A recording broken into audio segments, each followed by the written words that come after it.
गुड़गांव की सड़कों पे नमाज पढ़ने का सामूहिक ड्रामा चला। वोट की बीमारी और सत्ता में बने रहने की बीमारी जिन लोगों को होती है वो डिसीजन ऐसे नहीं लेते हैं। इसलिए उन लोगों के डिसीजन को आप कैसे इन्फ्लुएंस कर सकते हैं, यह ताकत आपके पास है। लगातार सड़कों पे नमाज पढ़ी जा रही थी। सरकार को बताएं, सरकार कोई कान ही नहीं देने को तैयार थी। सरकार जो आपकी अपनी है उसे आप बहुत अपना समझते हैं, उसको भी धमकाने की जरूरत होती है। सामूहिक उस नमाज के खिलाफ एक मूवमेंट चला और पूछा नहीं, मैंने इसलिए कहा समाज फिर यह नहीं पूछता है कि कानून के तहत हटेंगे कि नहीं हटेंगे। ऐसा लाठी चार्ज लोगों ने किया, नमाज पढ़ने वाले अभी तक नमाज में सोए हुए हैं। सरकार को लगा तो फौरन सरकार ने कहा कानून के हिसाब से अब हरियाणा की सड़कों पे कोई नमाज नहीं पढ़ेगा। तो अभी अभी मुझे पता चला है कि अलीगढ़ मुस्लिम विश्वविद्यालय का एक पुराना गुंडा जो कुछ लोगों की मदद से राज्यसभा में 6-7 महीने के लिए राज्यसभा में चला गया था, वो भी गुड़गांव में रहता है, मेरे सीनियर है। सीनियरों के बारे में तमीज से बात करनी चाहिए, अगर वो कमीने हो तो। वो सुप्रीम कोर्ट गए हैं कल शाम को और कह रहे हैं कि मुसलमानों की भारत में आबादी इतनी बढ़ गई है कि नमाज पढ़ने की जगह नहीं है, हमें जगह दी जाए। अभी सुप्रीम कोर्ट के पास है, अब सुप्रीम कोर्ट क्या देगी तो आपको मिलता है। लेकिन कुछ लोग गुंडागर्दी करेंगे, फिर उस गुंडागर्दी को लिजिटिमाइज करना चाहेंगे। आंध्र प्रदेश हाई कोर्ट में प्लेसेस ऑफ वर्शिप एक्ट के खिलाफ एक एप्लीकेशन गई। वो जज साहब कितने समझदार थे, यही समझदारी मैं देश भर के जजों से कह रहा हूं। उन्होंने ये जानते हुए कि वो इसको एंटरटेन नहीं कर सकते, लेकिन मुझे और आपको बताने के लिए उन्होंने वो पिटीशन एक्सेप्ट कर ली, उसकी सुनवाई की। उन्होंने कहा कि मैं भारत में जो पार्लियामेंट में कानून बना है प्लेसेस ऑफ वर्शिप एक्ट का, इसके तहत मैं सुन नहीं सकता, लेकिन मैं जानना चाहता हूं है क्या ये आंध्र प्रदेश की। और उस पूरी सुनवाई के बाद में, क्योंकि सुनवाई होनी नहीं थी, अपने तमाम लोगों से पूरी detail निकलवाई। Andhra Pradesh high court के जज का ये ऑब्जर्वेशन है जो लिखित में है। उन्होंने कहा कि भारत की टोटल लैंड, उस पे सबसे बड़ा कब्जा रेलवे का है, दूसरे नंबर पर डिफेंस का है, तीसरे पे वक्फ बोर्ड का है। और ये 90 करोड़ हिंदुस्तानी हिंदू भारत माता की जय का नारा, वो ये चाहते हैं कि आप ये नारा लगाएं ताकि हर जो हिंदू सोया हुआ है वो और सो जाए कि भारत माता तो जिंदाबाद है, तो फिर कुछ होना ही नहीं है। इस भारत माता पे 90 करोड़ लोगों की गिनती में चौथा स्थान भी नहीं आ रहा। आप 100-100 गज के प्लॉट खरीद के 5-5 गज आगे पीछे सगे भाइयों में झगड़ा हो जाए, महीनों सालों एक दूसरे का कत्ल कर देते हैं, जाति के नाम पे कर देते हैं। लेकिन आपका सब कुछ जा चुका है, लेकिन तब भी आप भारत माता की जय का नारा लगा रहे हैं। इसी देश के अंदर 2011 का सेंसस है, हम किसी ऐसी बात को जानने नहीं चाहते।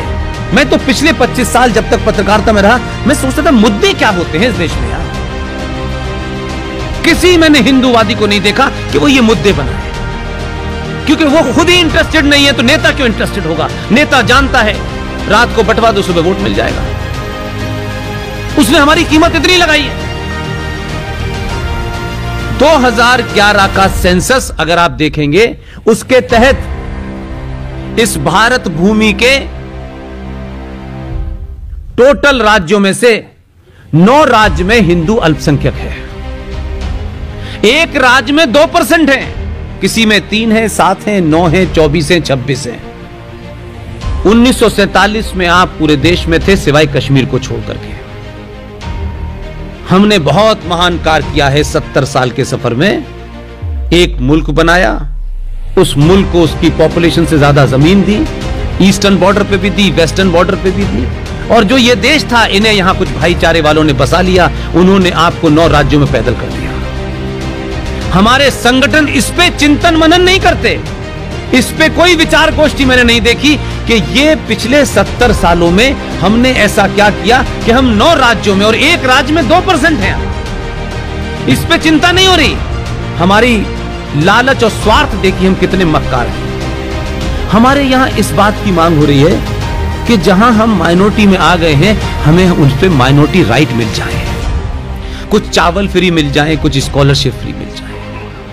हम कितने बौने लोग हैं। आज भी हम नहीं बात करना चाहते। अभी 2021 में आने वाला है, 2 जाने वाले हैं आपके हाथ से। कहां खड़े हैं आप? यह काम सरकार का है। आप तो चिल्ला भी नहीं रहे भाई, आप तो बता भी नहीं रहे। इसलिए नेशनल कमीशन फॉर माइनॉरिटी बना, हम सब चुपचाप बैठे रहे।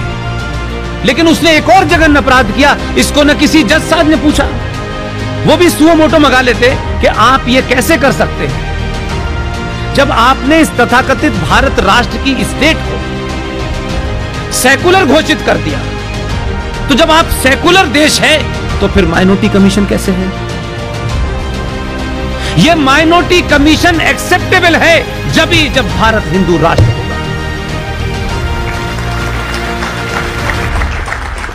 जब ये हिंदू राष्ट्र नहीं है तो फिर इसमें अल्पसंख्यक आयोग क्यों है? सच्चर कमीशन क्यों है? फिर इस देश में माइनॉरिटी मिनिस्ट्री क्यों है? लेकिन हम नहीं बोलना चाहते।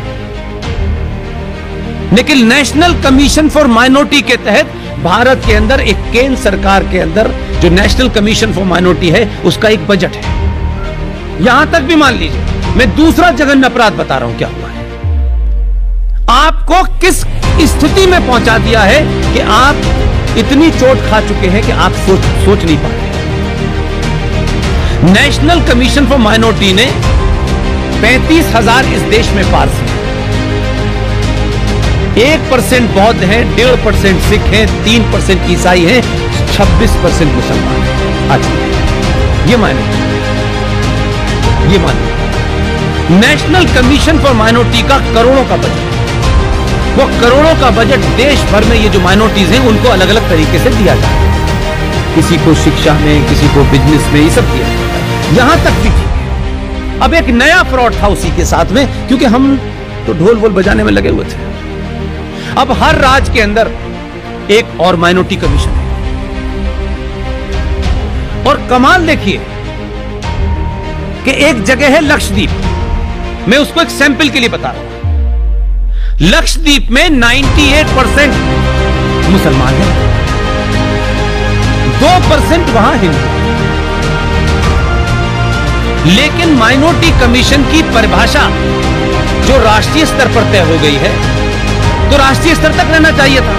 जो राज्य का माइनॉरिटी कमीशन है वो लक्षद्वीप में 98 मुसलमानों को माइनॉरिटी कहता है और 2% हिंदुओं को मेजॉरिटी कहता है। तो राज्य का माइनॉरिटी आयोग भी मुसलमान को फिर दोबारा से, और ये चल रहा है।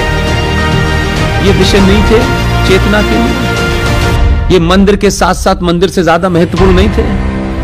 मंदिर तो फिर भी किसी से बनेगा, लेकिन ये चलता फिरता राष्ट्र धीरे धीरे मर रहा है, समाप्त हो रहा है। हमारी चुप्पी और लालच के कारण हो रहा है। जो पदों पे बैठे हुए उन्हें पद से चुपके रहना है। उनका ज़मीर उनको इस बात की इजाजत नहीं देता कि हम इतनी बड़ी बड़ी बातें करते हैं, लेकिन इस पद के कारण हम कुछ बोल नहीं पा रहे हैं और हमारे सामने हमारे बेटी बेटियों का भविष्य समाप्त हो रहा है। हम बोल नहीं पा रहे। हम रास्ता निकालें, बेटी को अमेरिका भेज दो, कितनों को भेजोगे?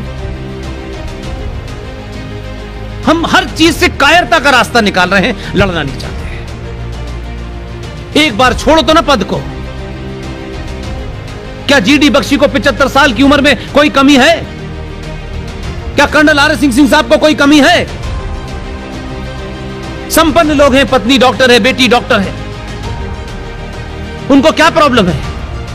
सुशील पंडित का पूरा घर सारे लोग मार दिए गए, उसको कोई कमी है क्या?